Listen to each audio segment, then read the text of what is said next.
자, 불만 처리의 4가지의 원칙입니다. 자, 원칙이라고 얘기를 하는 거 보니 이것은 꼭 지켜야 되는 거다라는 것을 아실 수가 있을 것 같은데요. 자, 첫 번째는 좀 공정하게 해주자는 거예요. 자, 공정하게라는 것은 어느 정도는 일관성이 있어야 된다라는 뜻이겠죠. 네, 그래서 뭐 예를 들어서 소리 지르는 고객들한테는 이만큼 혜택을 주고 소리 안 지르면은 안 해주고 이런 것이 아니라 어떤 고객이든 발생한 일에 대해서는 공정한 처리를 해주고요. 그 공정한가 공정하지 않은가에 대해서는 나름대로 독립적인 조사기관이나 이런 데 의뢰를 해서 평가를 좀 할 수 있게끔 도움을 받으시는 것도 하나의 방법이 될 수 있겠다는 거고요. 자, 두 번째는 효과적인 대응입니다. 그래서 우리가 보상이 이제 고객들한테 나가야 되는 그런 상황에서 보상금을 엄격하게 해야 될까요? 관대하게 해야 할까요? 우린 보통 기업의 입장에서는 최대한 엄격하게 해서 보상금을 최대한 줄이는 게 좋다라고 생각하실 수 있지만 보상금은 그래도 고객이 생각하는 그 기대만큼은 나가야 된다는 겁니다. 네, 그래서 보상 방침은 조금 관대하게 가고 일관되게 하실 수 있어야 된다라는 거고 그것은 투명하게 오픈될 수 있으면 더더욱 좋습니다. 자, 세 번째는 고객 프라이버시를 보장한다라고 되어 있어요. 자, 요거는 이 고객이 예를 들면 전화상으로는 이렇게 뭔가 이렇게 컴플레인을 크게 하셨지만 막상 본인의 신상이나 개인정보를 드러내고 싶지 않아 하는 고객들도 있습니다. 그래서 제가 예전에 회사에 있을 때에도 고객들에게 이제 뭐 예를 들어서 보상금이 나가야 되는 상황에서 고객님 나중에 직접 매장 방문해 주시면 저희가 보상 처리를 진행해 드리도록 하겠습니다 라고 말했을 때 의외로 방문하지 않는 고객들도 굉장히 많으시거든요. 그러니까 전화상으로는 컴플레인을 했지만 막상 스스로를 드러내는 것들을 꺼려 하시는 그런 고객들도 있다는 거예요. 그래서 고객의 VOC, 고객의 컴플레인 내용 이런 것들은 철저하게 나름대로 고객의 정보 이런 것들이 좀 비밀이 보장될 수 있도록 해주시는 그런 노력들이 필요하겠고요.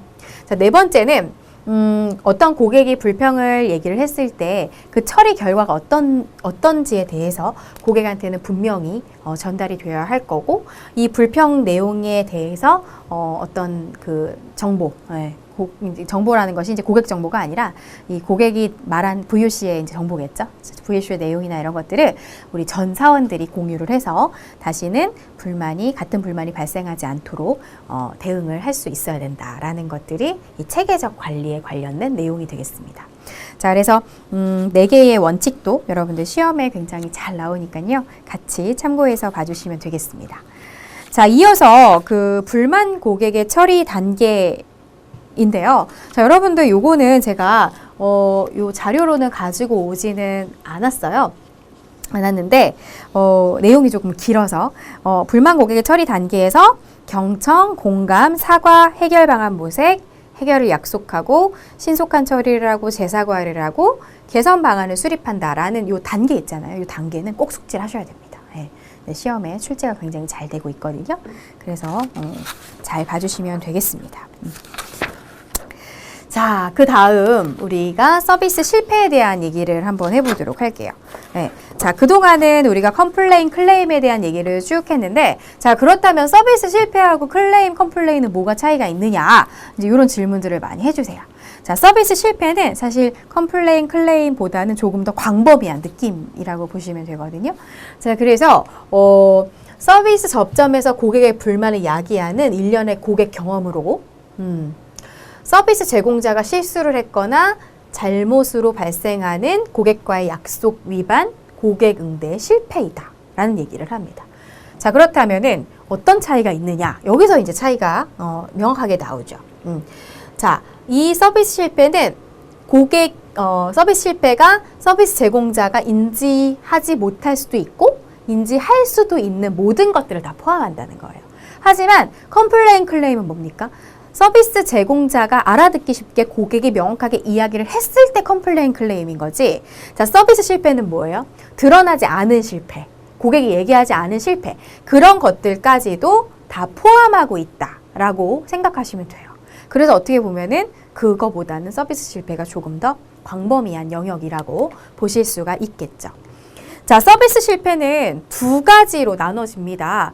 제공 결과가 실패했거나 제공 과정이 실패했거나.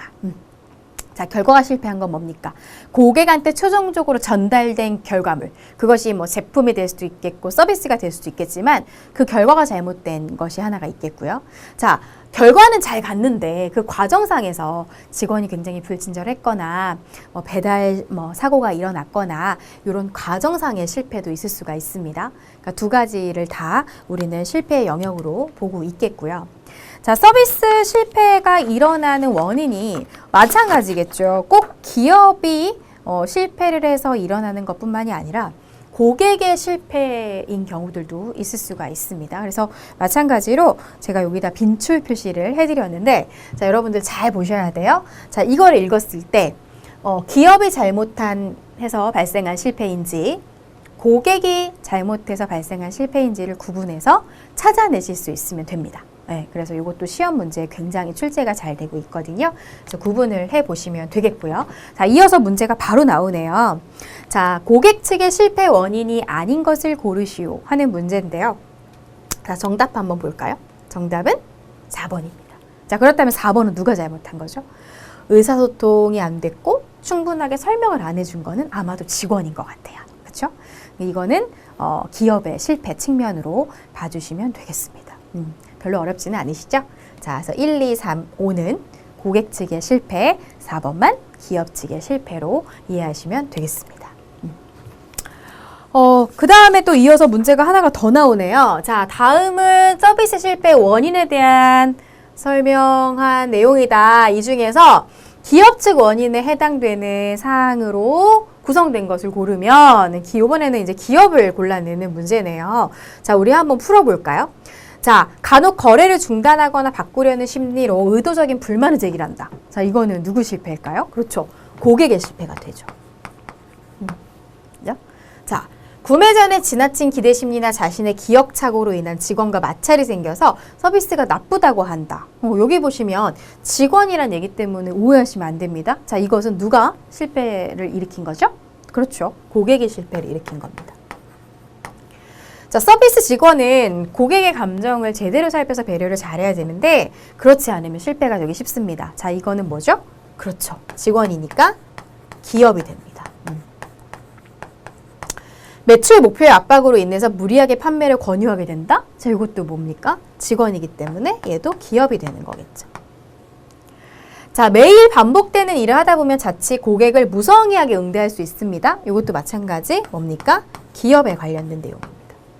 자, 그래서 정답은 다, 라, 마. 자, 몇 번인가요? 그렇죠. 4번. 이렇게 체크를 하시면 되겠습니다. 자, 느낌 오시죠, 여러분들? 이런 시험 문제가 실제 굉장히 출제가 잘 되고 있다는 겁니다.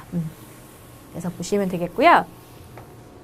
자, 그 다음에 그 서비스 실패에 대한 고객들의 반응을 한번 보시면 직접적으로 이제 이야기를 하는 사람들, 그 다음에 주변에 얘기하는 사람들, 혹은 소비자 보호기관이라던가 국민청원이라던가 이런 데에다가 고발하는 다양한 종류의 이제 고객이 있겠지만, 문제는 가장 위험하고 가장 우리 기업에서 두려워해야 되는 고객이 뭡니까? 불평을 하지 않는 고객이다라는 거예요. 자, 그래서 불평을 하지 않고 조용히 이탈을 하는 고객들 같은 경우는 어떻습니까?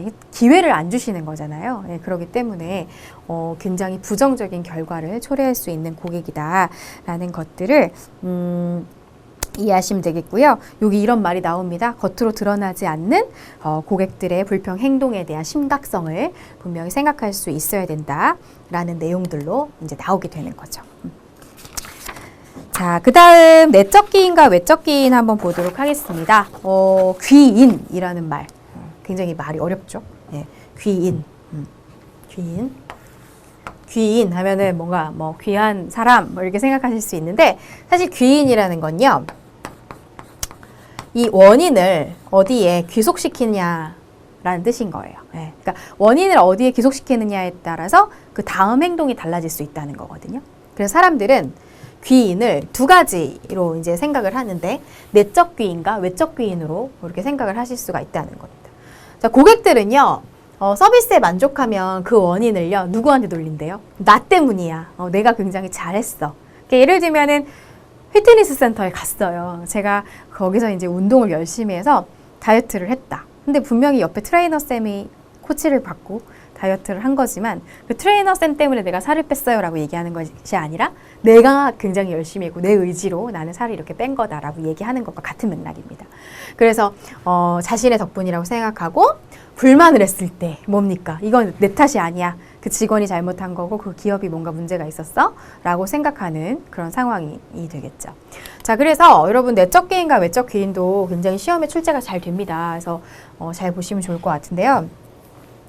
자, 고객들은 내적 귀인, 그 구매 후에 발생한 사건의 원인을 나한테 돌리게 되면 어떻습니까? 굉장히 쿨하게 인정을 하는 거죠. 그러니까 예를 들어서 잘 쓰고 있던 핸드폰을 제가 모르고 변기에 빠뜨린 거예요. 그러면 누가 잘못한 거예요? 내가 잘못했죠. 그래서 이것이 뭔가 핸드폰 AS를 하는데 비용이 들어가거나 AS 센터에서 뭔가 이거는 고칠 수가 없습니다 라고 얘기를 한들 무슨 소용이 있겠습니까? 이건 내가 잘못한 건데요. 그죠? 그럴 때 고객들은요, 내 실수를 인정하고 내가 잘못했다라는 것들을 인정하는 이런 것들이 뭐가 되죠? 내적 귀인이 됩니다. 하지만 자, 외적 귀인은 뭡니까? 이것은 내가 잘못한 게 아닌 건 거예요. 밖으로 돌리는 거죠. 예. 그러니까 예를 들면 잘 쓰고 있던 핸드폰이 아무 이유 없이 가만히 이제 터진 겁니다. 이 핸드폰이 터졌다는 것은 내가 잘못한 건 아니잖아요. 이 제품의 결함일 수 있다는 거죠. 그렇게 되면은 고객은 기업에게 굉장히 크게 이제 항의를 하거나 보상금을 요구를 하거나 이런 상황이 발생될 수 있겠죠. 네, 그래서 내적 기인과 외적 기인이 무엇인가를 알고 여러분들이 구분하실 수 있으면 되겠습니다. 자, 문제가 나왔네요. 네, 다음 중 서비스 실패로부터 발생하는 내적 귀인에 해당하는 것을 고르시오 이렇게 되어 있습니다. 자, 정답 몇 번일까요? 고객 자신의 재촉으로 인해서 서비스 실패 발생했다. 누가 잘못한 거예요? 그래서 고객이 스스로 내 잘못이야 라고 생각하는 그런 경우는 내적 귀인의 그런 상태다라는 거고요. 1번, 2번, 3번, 4번이 다 뭐가 됩니까? 이거는 기업에서 잘못한 거야. 내가 통제할 수 없는 영역이었어 라고 생각하면서 뭔가 밖에 원인을 돌리는 그런 상황이 되는 거죠. 어렵지 않으시죠?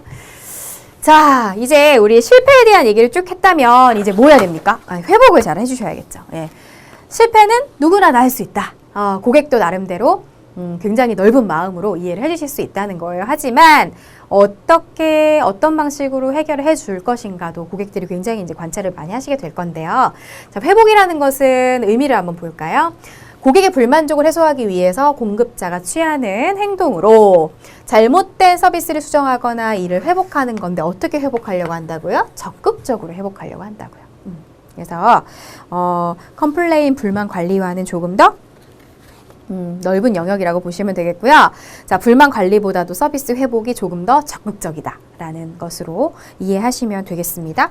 자, 우리 회복이 중요한 이유를 한번 보시면 고객들도 나름대로는 실패가 일어날 것으로 예상을 하는 경우들이 많기 때문에 회복을 잘 해줬을 때 그 기업으로 다시 돌아오거나 다시 계속 머무르는 그런 상황이 발생할 수 있다는 거예요. 근데 특히나 고객은요, 내가 거래하는 기업의 서비스 품질을 높게 인식할수록 어때요? 기업의 서비스 품질을 굉장히 좋을 거야 라고 기대치가 높아지면 높아질수록 회복도 잘해줄 거야 라는 생각을 한다는 거죠. 특히나 우리 고관이요. 예를 들어서 뭐 A라는 호텔을 가는데 이 호텔 하루 자는 숙박료가 70만 원인 거예요. 비싸잖아요. 그죠? 그렇다면은 고객은 70만 원의 숙박료를 내면서 하루를 잘 때 이 상황에서 실패가 일어날 것을 전혀 예상하지 않는다는 거죠. 그리고 혹시나 실패가 일어났다 하더라도 기업에서는 이 서비스 회복을 정말 나이스하게 해줄 거야. 이런 생각들을 한다는 거예요. 그래서 고관여일수록 내가 서비스에 대한 기대가 높을수록 고객들은 회복에 대한 기대가 높아질 수밖에 없다라는 것이고요. 회복을 잘 해줬을 때 고객들은 다시 재방문을 하거나 주변의 부정적인 구전을 훨씬 더 적게 하는 그런 상황이 된다는 거죠. 자, 그래서 여러분들 여기서는 뭘 공부하시면 좋냐면 서비스 회복 과정에서 고객이 기대하는 공정성 유형을 같이 공부하시면 좋을 것 같습니다. 자, 공정성 이론이라는 것은 뭐냐면 사람들은 내가 어떤 투입한 것, 그죠? 이 투입한 뭐 노력이라던가 비용이라든가 이런 것들에 비해서 결과물이 잘 나오기를 희망한다. 근데 그것이 이제 일치가 안 되었을 때 굉장히 불공정하다라는 그런 판단을 내린다라는 거거든요. 자, 갑자기 이 얘기를 왜 하느냐. 자, 이 세 가지를 한번 보도록 할게요. 자, 서비스 회복 과정에서 고객은요, 세 가지 차원에서 공정성을 기대한다는 겁니다. 자, 첫 번째가 뭡니까? 결과 공정성이라는 거죠. 그래서 고객의 불만 수준에 맞는, 우리 앞전에 얘기했었죠. 이 뭔가 서비스 회복에 대한 기대치가 높으면 이 불만 회복을 하는 그 기대치도 굉장히 많이 올라간다고요. 그래서 뭔가 금전적인 보상이라던가 결과적, 차후 무료 서비스를 제공해주거나 가격 할인해주거나 수리 교환을 해주는 보상의 결과를 제대로 해줬으면 좋겠다라고 생각하는 거예요. 그래서 이것을 뭐 상품권으로 주던지 다음번에 오셨을 때 무료로 한번 서비스를 해준다든지, 자, 이런 것들에 대한 공정성이 결과 공정성이고요.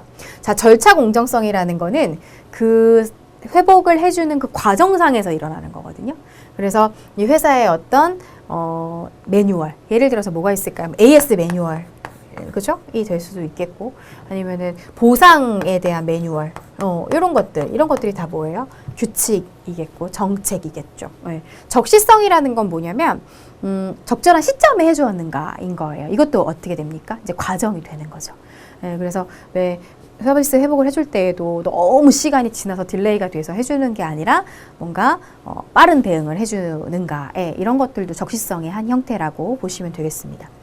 자, 그런데 공정하게 결과 공정성도 만족을 했고 절차 공정성도 만족이 됐는데 상호작용에서 만족이 안 되면 어떨까요?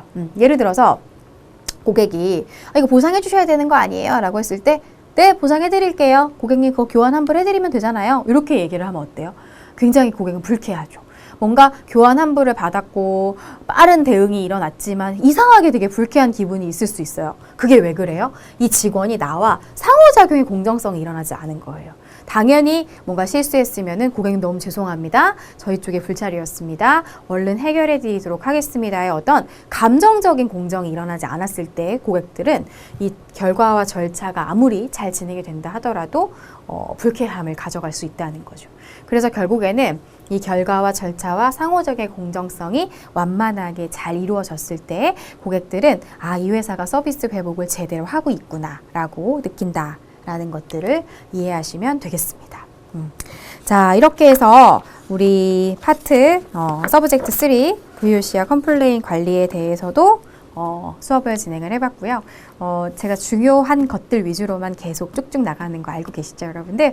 네, 우리가 무료 특강이긴 하지만 제 이 1시간 동안의 이 수업이 여러분들에게 정말 큰 도움이 되셨으면 좋겠고요. 그 부분 위주로 제가 중요하다라고 얘기한 거 위주로라도 꼼꼼히 보고 가신다면 좋은 결과 있으실 거라고 생각을 합니다. 저는 서브젝트 4에서 다시 뵙도록 하겠습니다. 감사합니다.